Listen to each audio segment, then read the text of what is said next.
Okay, Jupiter is our next stop. Left our terrestrial planets and are now into the Jovian planet system. Encounter our gas giants. And the thing that stands out about Jupiter is the fact that it has the one feature stands out, which is this great red spot, in this case represented by the one non-bandaged area, in my case in the yellow. All other sides are bandaged. Jupiter is the largest planet of the solar system. It actually has 2.5 times the mass of all the other planets in the solar system combined. That includes Saturn. And it's said that if Jupiter were just a little bit more massive, well, 70 times more massive, it will undergo the ability to do stellar ignition and actually become its own star. But it's joining us in the boondocks. Now, because of its unique properties of having just one non-bandaged side, it lends to a pretty simple solve, but a fairly different strategy than we've used with other cubes. So, abracadabra. And there we go. We're really just going to reduce it to pretty much just a Rubik's Cube with a little twist at the end. And I'm telling you, there is a twist. I'm actually going to use my non-bandaged side. We're actually going to put all of these, the middles, together. We're going to put the inners and outers together, then we're going to put the corners together and then just kind of solve it. So I'm going to start off by getting the inner and outer corner pieces, edge pieces rather, of my red side. So I can start off with this. And what my strategy here is going to be is, since this is already partially solved here, I'm going to move a red into here so that I can join a red inner edge, so I can join it to the outer edge here. So I'm just going to move this into place here, and I'm just going to guide this into the bottom part here. Oh, actually, in the orange area there. So move that up here. Move this twice, and this basically solves this edge. Then I'm going to move it down to the red side. And that's pretty much going to be my overall strategy. So let's do another red. I'm just going to move another red inner to accept another red one. Here's another one that already has the white solved here. So I'm going to put this up, move it in. So I've solved another side and put it down. Now I'm not interested at this point if I'm actually solving the full cross. What I'm just doing is I'm solving edges here. So here's an example of another red and green, where I don't have it solved here. So what I'm going to do is solve the green part first. I already have one up here to meet it. So I'm going to bring it up. Now don't worry about the fact that we've brought this up, because these are non-bandaged. Because these are bandaged rather, there's no risk. But anyway, I'm going to move this red and green to meet this green here. So there it is there. I'll move this back down just so that I can keep track of it. Now I want to put a red inner one here, so I've got to do it from this side over here.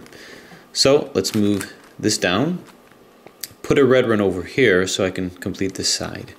Here's a red one here, move this back up here, then bring this up here and have it meet this red middle piece. So now I've solved this. Now I hope this is clear. I'm going kind of fast, but I think it's pretty obvious. Just remember, if I move it from this side, I'm going to ruin it. So I'm going to move it down to here. I'll move these other pieces that I solved out of the way. Move it out of the way, keeping in mind I still have this one here, so I'll move this one back down. And now I'll put this one down here. So there it is. Even if this is opposite, doesn't really matter at this point. If I wanted to fix it, I could. Just move it here, move across here, move down if you want it to look nice and pretty. Here's another red one that I'm going to put in here to get ready to greet this guy that already has the yellow. So we'll put the red one here. Now I want to move this one up here.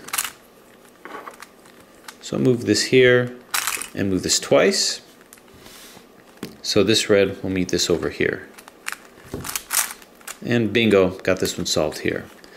We'll put this one back down and then move this one in as well. So we have the red layer here. It's not solved in terms of the overall cross, but again, that's not really important right now. So the next step is I'm going to keep doing that. I'm going to solve the rest of these middles, but now I have to be cognizant of these guys, and it's really not that hard. Here's one that's already half solved. I've got a white here, so I want to move a blue one into here. Move it up here, and let this blue meet this. So we've got this solved. I'm then going to tuck this one back down here, and that put this one here as well. So let's find another one. This one as well. This one we already solved earlier. This one is halfway solved with a green, so I'm going to move this up to encounter a green here. I've got to find a green to put it up there, and there's a couple over here. So I'll turn this to the side. Be very cognizant that I just put a solved one up here. I'm going to want to take it out. Then I'll put this green up here. So I'll take that one out. So where's my half solved side? There it is. So I'm going to move this up to encounter this green.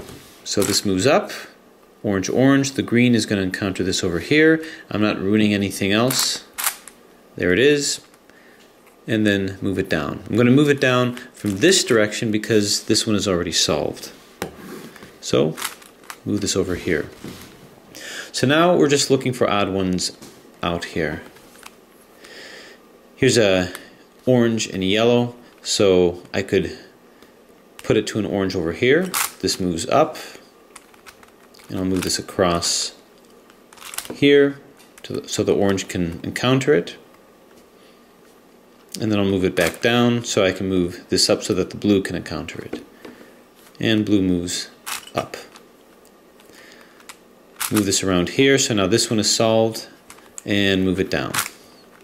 And we'll keep following suit. Now there's a couple up here that I can use. I can have this blue encounter this blue, and this yellow is already halfway solved. Maybe that was one I screwed up earlier. Yeah, who knows. But I'll move it into here, so this one is now solved.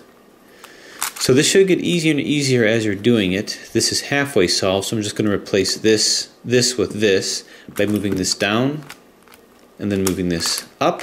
So that's now down, the one that I just solved, and this one is up here. Bear in mind I just put another solved one up here. Find a green one to encounter here, and I've got one over here. But I want to move it away from this, so I'm going to move it twice, move it up. So actually, yeah, this green can encounter here. And this works well because I've got a half one solved with a white to encounter this one, so I can do a nice symmetric 2, and I've solved these two.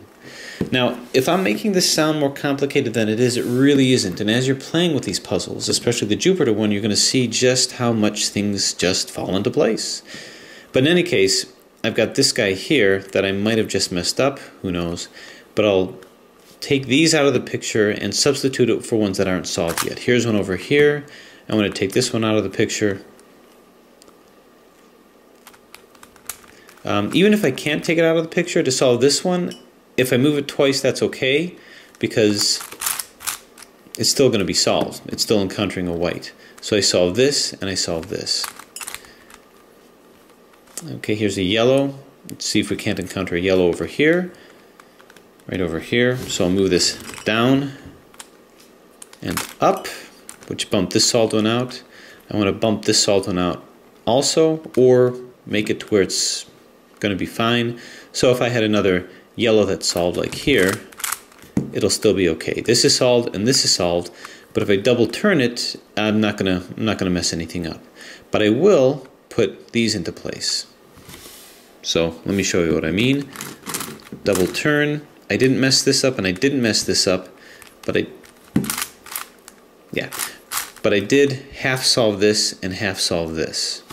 So now it's just a matter of doing the other half, which I think I can do because this is outer green, inner orange, inner green. Works out just nice. So I'll move this here and up, and I'll move this here and up, so I can finish that. So that I don't mess anything up over here, I'll just have to find another green that's been solved. How about this one over here? So 2 here and then here. Again, I may be moving kind of fast, but it's really as simple as that. Moving it twice, we'll keep these solved, and now solve these two. So it's all very intuitive at this point. Now I'm just going to look around to see if there's any other middles that have yet to be solved. And no, they've all been solved, so they're all okay.